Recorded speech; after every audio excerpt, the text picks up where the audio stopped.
अस्सलाम वालेकुम नाज़रीन, शुरू करती हूँ अल्लाह के नाम से जो बड़ा ही मेहरबान और नहायती रहम करने वाला है।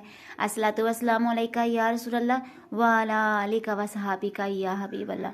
नाज़रीन, आज की इस वीडियो में मैं आपको बताने जा रही हूँ कि अल्लाह का वली हज़ारों मील दूर देख सकता है। दलील कुरान पाक से पेश करूँगी नाज़रीन। सूरह नमल की आयत नंबर 40 है। उसने अर्ज़ की, जिसके पास किताब का इल्म था कि मैं उसे तख्त बल्कीस को आपकी बारगाह में हाजिर कर दूंगा आंख झपकने से पहले। नाज़रीन, हज़रत सुलेमान अलैहिस्सलाम के सहाबी आसफ बिन बरखिया तख्त बल्कीस को हज़ारों मील दूर से देख भी रहे थे और एक पल में इतनी दूर से तख्त ले भी आए। नाज़रीन, कुरान से मालूम होता है कि अल्लाह के प्यारे हज़ारों मील दूर से देखते सुनते हैं। ये शान है हज़रत सुलेमान अलैहिस्सलाम के सहाबी की।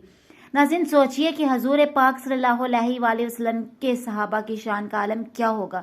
मेरे नबी करीम सल्लल्लाहु अलैहि वसल्लम की शान मुबारक का आलम क्या होगा।